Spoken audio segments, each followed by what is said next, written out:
Good evening everyone. Good evening. आज है हमारा डे 3 और चैप्टर है हमारा हिस्ट्री का the rise of nationalism in Europe.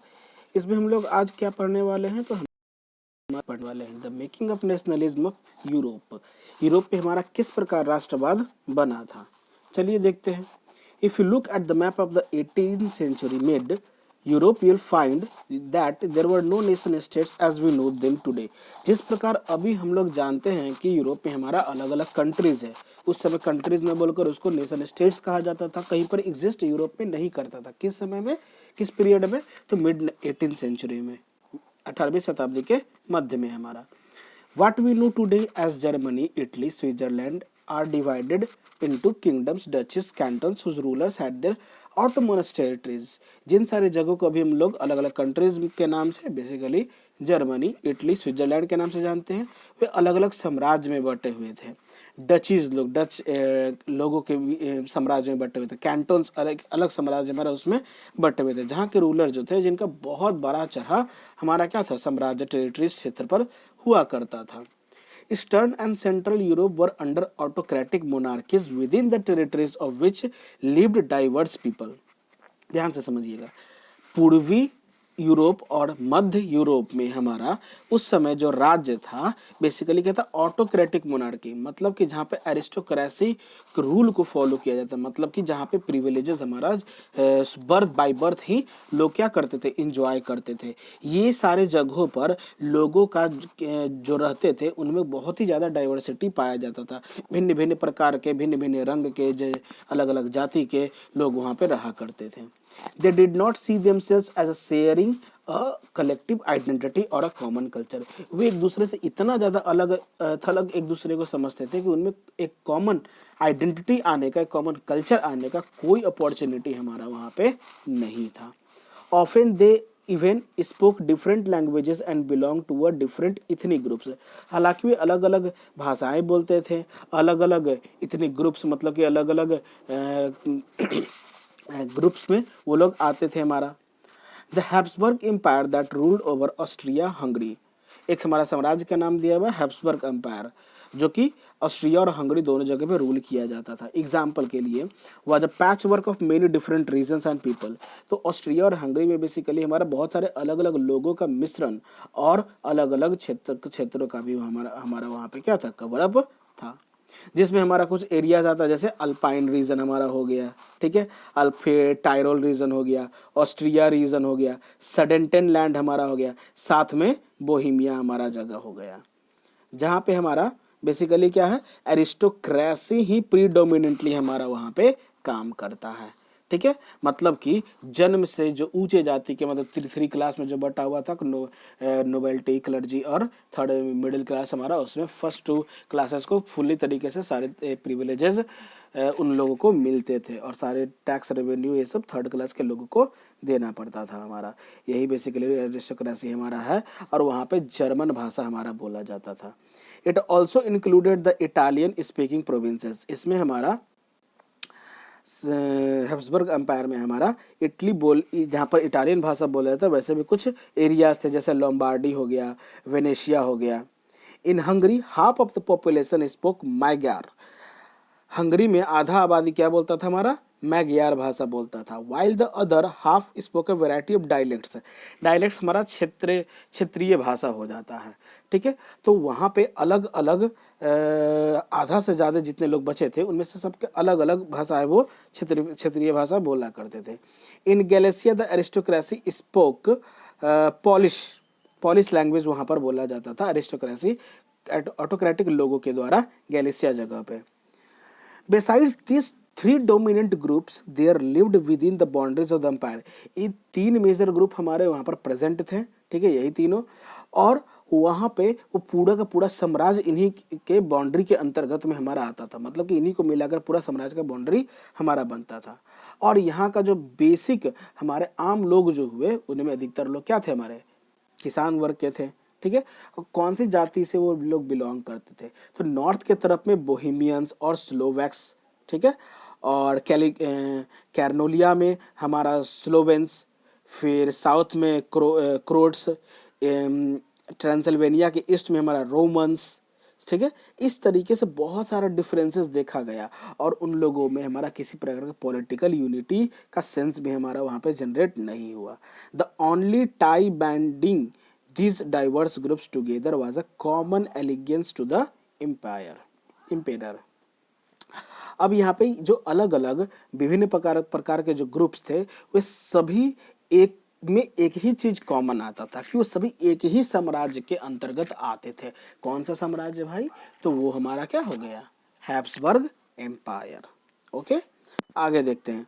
अब देखेंगे हम लोग किस प्रकार नेशन स्टेट का आइडिया, विचारधारा लोगों के मन में आया और राष्ट्रवाद कैसे आया हमारा। The aristocracy and the new middle class. Socially and politically a landed aristocracy was the dominant on the continent. शुरुआत से ही अगर देखा जाए हमारा तो सामाजिक और राजनीतिक रूप से एरिस्टोक्रेटिक जो लोग थे या क्लास थे वही लोग सबसे ज्यादा हमारे इस कॉन्टिनेंट पर हावी पड़े। ठीक है, उनका ही वर्चस्व रहा। The member of this class were united by a common way of life that cut across regional divisions. क्या हुआ यहाँ पे कि कैसे ये लोग एक दूसरे से इतना ज़्यादा मिलजुल कर रहते थे और अपने ही लोगों को ये बढ़ाया करते थे आगे की ओर समाज में हमारा। तो इनके जितने भी इस क्लास के मेंबर्स होते थे वे सभी एक दूसरे से जुड़े हुए फील करते थे, एक कॉमन आइडेंटिटी फील करते थे। कैसे? क्योंकि उनका जीने का तरीका किसी भी रीजन में हो, सबका लिविंग वे ऑफ लिविंग जो था हमारा पूरी तरीके से सेम जैसा था। ठीक है। They owned estates in the countryside. उनके पास काफ़ी सारा ज़मीन होता था, एरिया होता था। कंट्री साइड मतलब कि गांव के इलाकों में, और शहरों में भी उनके पास टाउन हाउसेज हुआ करते थे। They spoke French for the purpose of diplomacy. कोई भी सरकारी काम हो, ठीक है, डिप्लोमेटिक वर्क हो हमारा, वहाँ पे हमारा क्या वो फ्रेंच भाषा बोला करते थे। और हाई सोसाइटीज़ में भी their families were often connected by the tie of marriages. वहाँ पे उनके जितने भी परिवार होते थे उनमें हमारा किस प्रकार का कनेक्शन होता था? विवाह के माध्यम से होता था, शादी के माध्यम से। ठीक है। The powerful aristocracy was however numerically a small group. लेकिन जो हमारा एरिस्टोक्रेसी ग्रुप जो हमारा था वो the this powerful aristocracy was however connected by the marriages and they were numerically a small group. Aristocracy powerful तो थे लेकिन उनका संख्या बहुत ही ज़्यादा कम था उनके ग्रुप में। The majority of the population was made up of peasantry. अधिकतर लोग जो समाज में थे वे हमारा किसान ही थे। टू द वेस्ट, पश्चिम की ओर, the bulk of the land was found by tenants. West की तरफ हमारा अधिकतर जो जमीन हुआ करता था उसको टीनेंट्स मतलब किराए पर लोग लेकर या फिर छोटे मोटे जो जिन ऑनर्स होते थे वे सभी काम किया करते थे। वाइल इन ईस्टर्न, पूर्वी क्षेत्र में या फिर सेंट्रल यूरोप में हमारा लैंड होल्ड करने का, रखने का हमारा जो पैटर्न था वो क्या था? बेसिकली हमारा वो वहाँ पर ई स्टेट्स के थ्रू रखा गया था और वहाँ पर उनको कल्टीवेट किससे करवाया था? सर्ब्स। सर्ब्स बेसिकली हमारे कंट्रोल किए जाने वाले लोग होते हैं जिनको किसी प्रकार की आज़ादी हमारा नहीं होता है। ठीक है, ये था फर्स्ट। यहाँ पर कुछ इंपॉर्टेंट डेट्स आपका दिया हुआ है। 1797 में नेपोलियन ने इटली पर हमला हमारा कर दिया। नेपोलियनिक वॉर शुरू हो गया। 1814 से 1815 में नेपोलियन का फॉल हमारा हुआ। वियना पीस ऑफ सेटलमेंट हमारा हुआ था उस समय। 1821 में ग्रीक ने संघर्ष किया था, अपने आज़ादी का शुरुआत किया गया था। 1848 में यूरोप में हमारा क्रांति हुआ।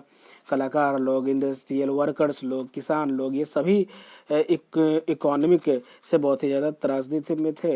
इस वजह से उन्होंने क्या किया था? रिवोल्ट किया था।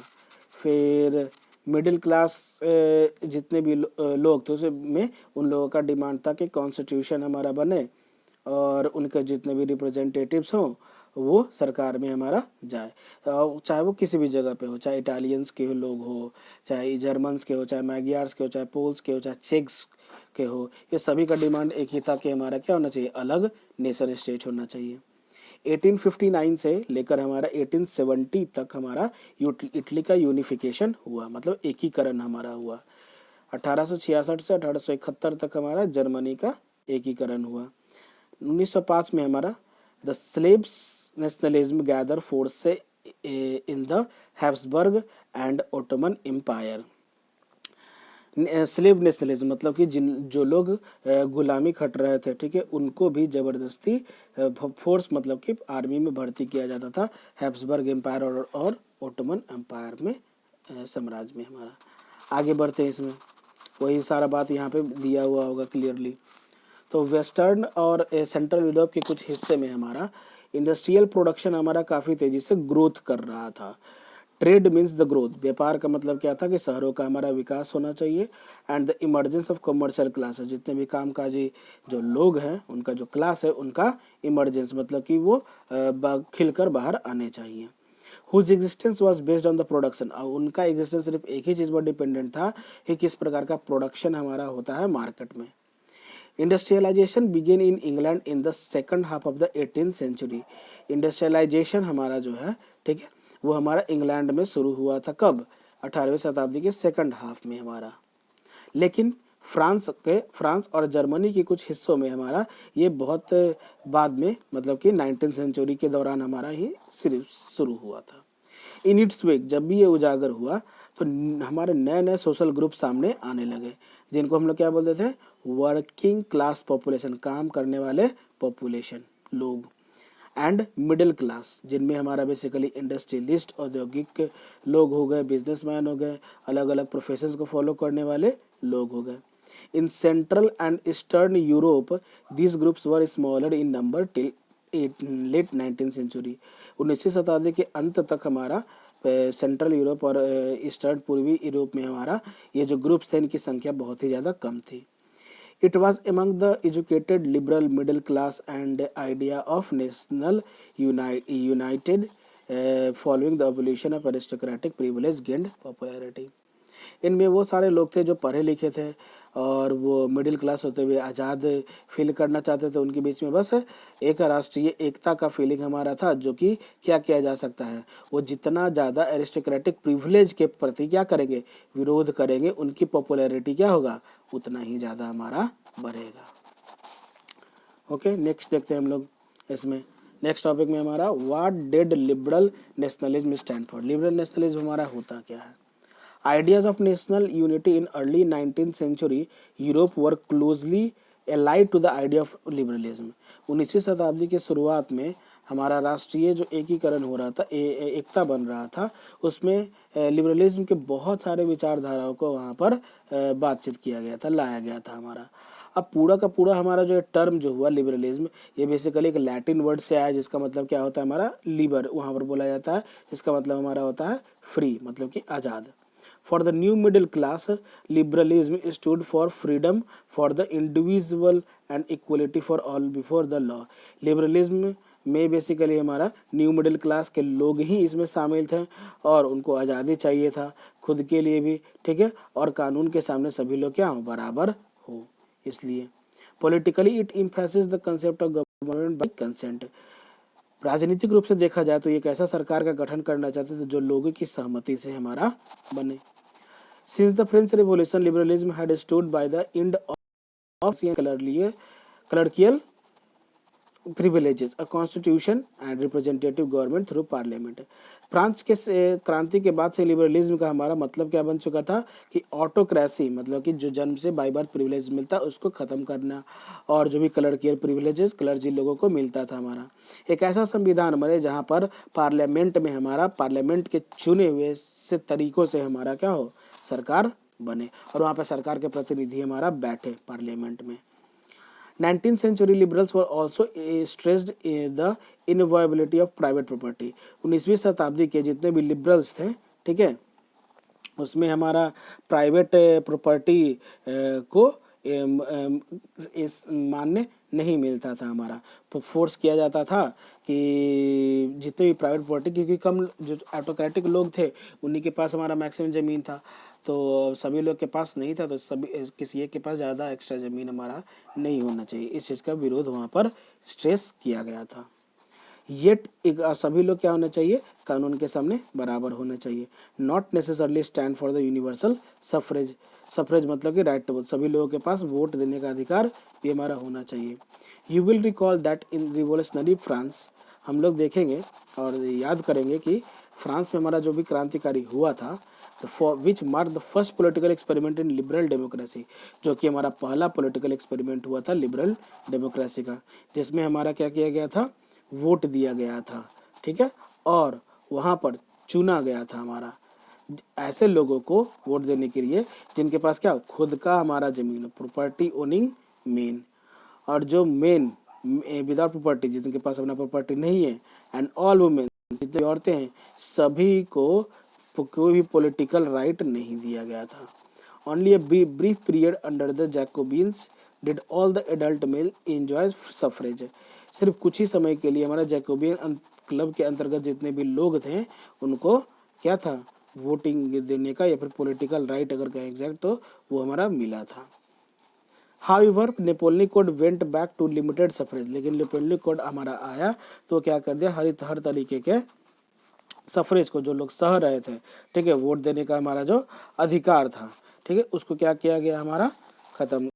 However, the Napoleonic Code went back to the limit of suffrage, reduced women to the status of minor, subject to the authority of fathers and husband. Napoleonic code हमारा जो सफरेज के नियम को क्या कर देता है, लिमिट कर देता है, और औरतों के स्टेटस को माइनर रखता है, मतलब कि जिनकी संख्या हमारा कम हो, and subject the authority of fathers and husband, और उनको माना जाता है कि वो एक तरीके से क्या जागीर है, उनके कंट्रोल में उन्हें रहना है, उनके प्रॉपर्टी टाइप से उनको गिना जाता था, किनको, औरतों को रखा जाता था। Throughout the 19th century and the early 20th century, women and non-propertied men organized a opposition movement demanding equal political right. 19वीं शताब्दी और 20वीं शताब्दी के शुरुआत में औरतें और ऐसे मर्द जिनके पास अपना खुद का जमीन नहीं था, ठीक है, वो सभी लोग मिलकर एक विरोध आंदोलन का शुरुआत किया, जहाँ पर उन्हें राजनीतिक अधिकार मांग वो रहे थे। In the economic sphere, the liberalism stood for the freedom of market and abolition of state-imposed restrictions on the movement of goods and capital. अगर अर्थव्यवस्था के स्तर पर अगर देखा जाए तो लिबरलिज्म हमारा क्या बताता है कि मार्केट का हमारा आज़ादी होना चाहिए, इधर भी हम लोग कुछ भी बेचे, क्या इंपोर्ट कर रहे हैं, क्या एक्सपोर्ट कर रहे हैं, इसमें किसी प्रकार का हमारा रिस्ट्रिक्शन नहीं होना चाहिए, जो कि उस समय का था। हमारा हर स्टेट का रिस्ट्रिक्शंस होता था सामान या फिर पैसे का आवागमन पे कंट्रोल करने का। During the 19th century this was a strong demand of the emerging middle class. 19वीं शताब्दी के शुरुआत में हमारा या फिर पूरे सेंचुरी में हमारा मिडिल क्लास का पूरा यही हमारा डिमांड हुआ था। चलिए एक एग्जांपल देखते हैं। Let us take an example of German speaking region in the first half of 19th century. 19वीं शताब्दी की शुरुआत में पहले हाफ सेंचुरी मतलब 50 सालों में जर्मन स्पीकिंग रीजन्स में हमारा क्या क्या हो रहा था।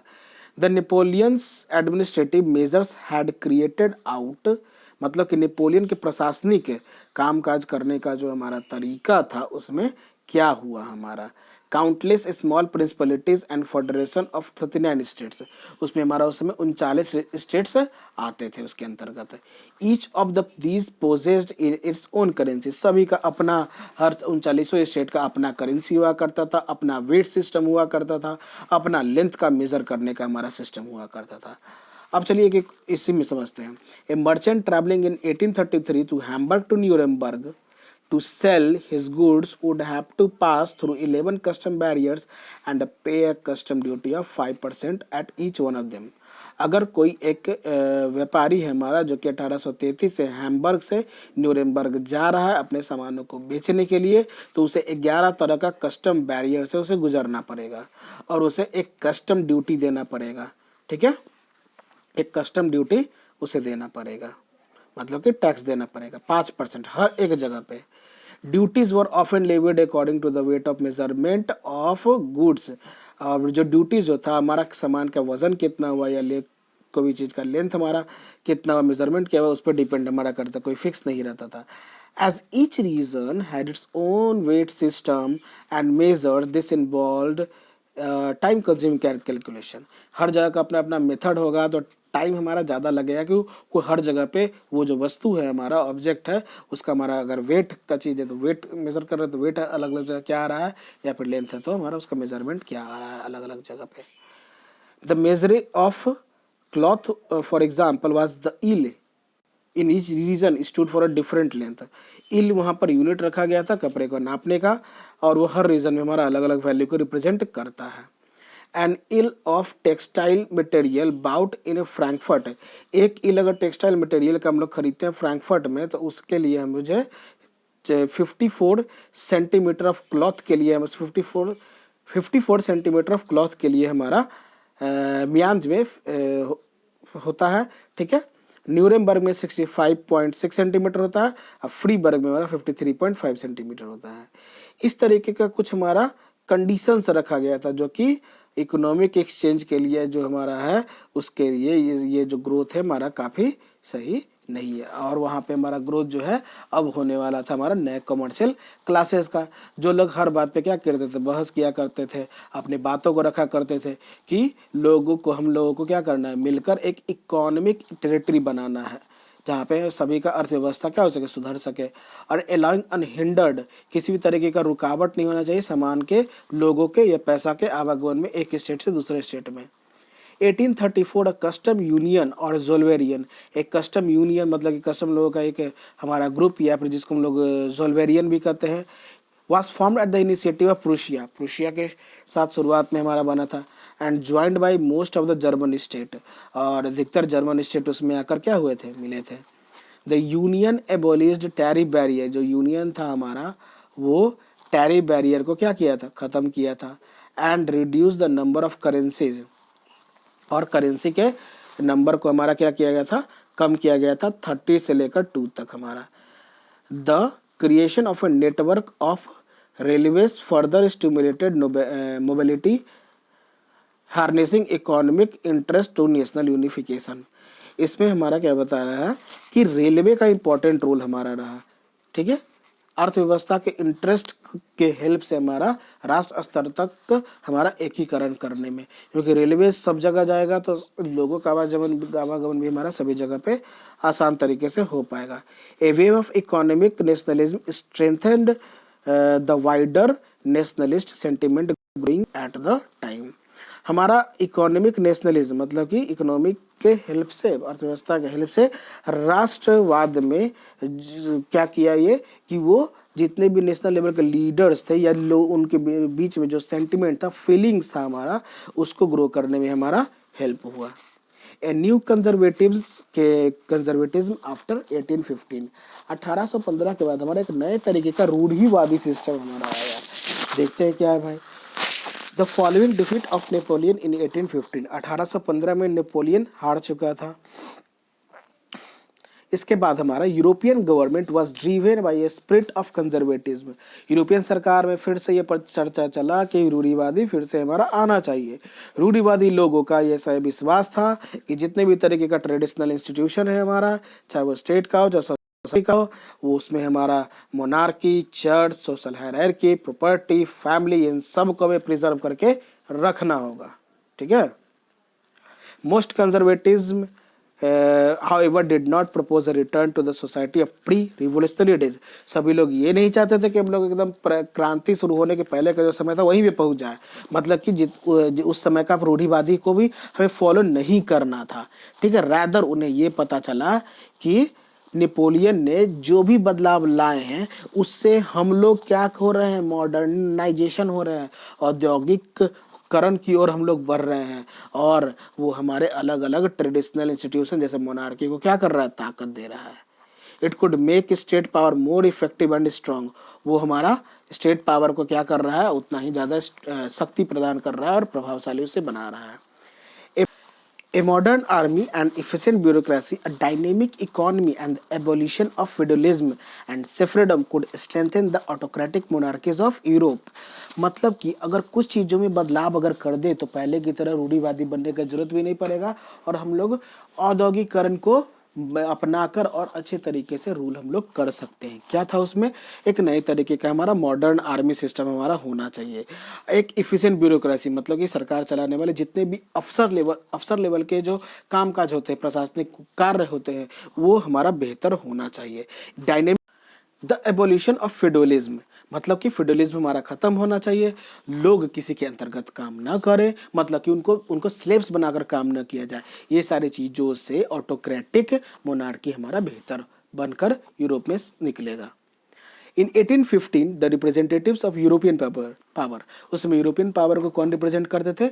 ब्रिटेन, रसिया, प्रूशिया और Austria, who had collectively defeated Napoleon. सोचिए, इन सारे लोग मिलकर ये नेपोलियन को हराए थे। कहाँ पे हराए थे भाई?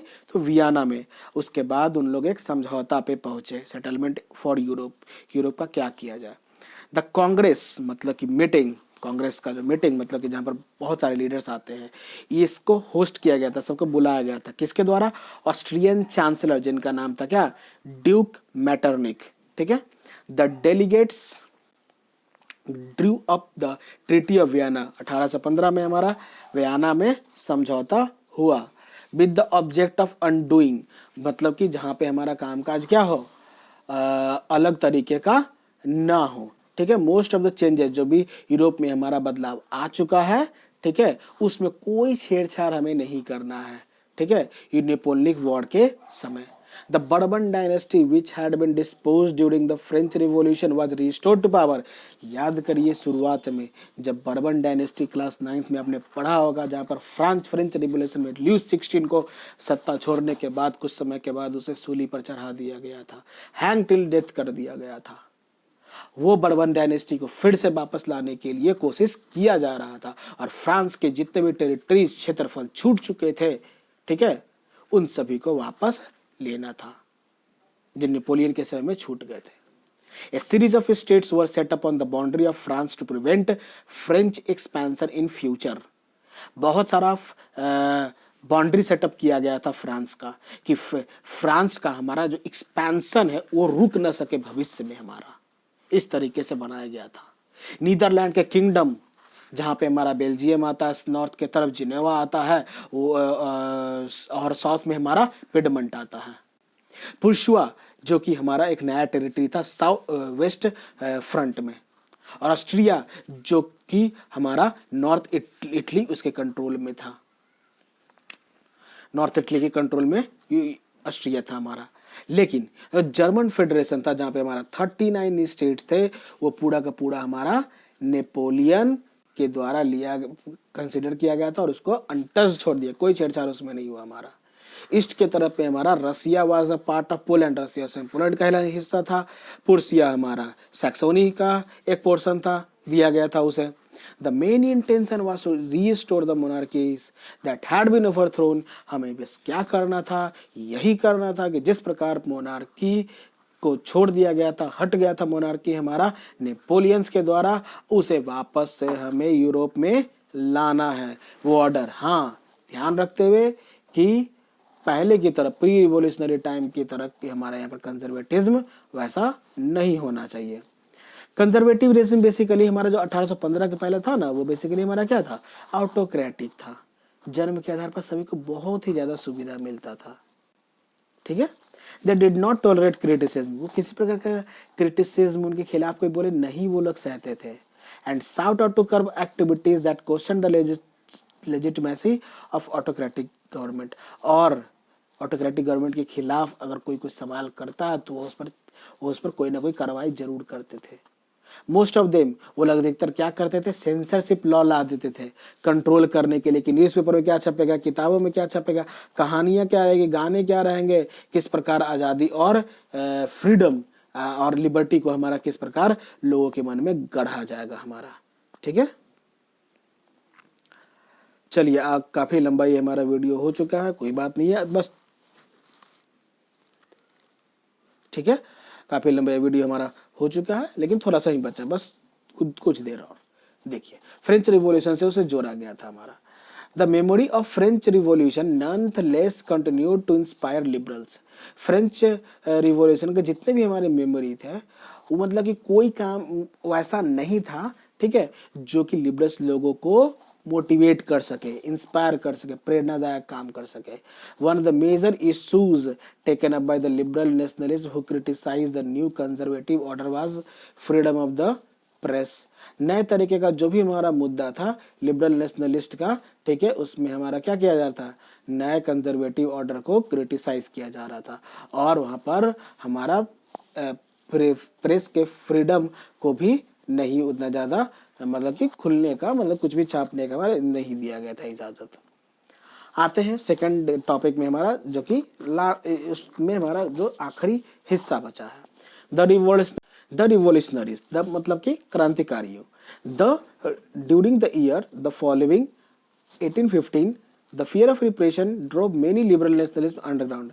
1815 का समय एक ऐसा समय था जहां पर सभी लोगों के मन में डर इतना जाता था दब जाने का, कि उस समय हमारा जो जितने भी लिबरल नेशनलिस्ट थे उन सभी को क्या जाना पड़ा, अंडरग्राउंड होना पड़ा। Secret societies sprang many European states to train revolutionaries and spread their ideas। Secret society हमारा जितना भी बना था यूरोपियन स्टेट में क्रांतिकारियों को ट्रेनिंग देने के लिए और उनके विचारधाराओं को फैलाने के लिए।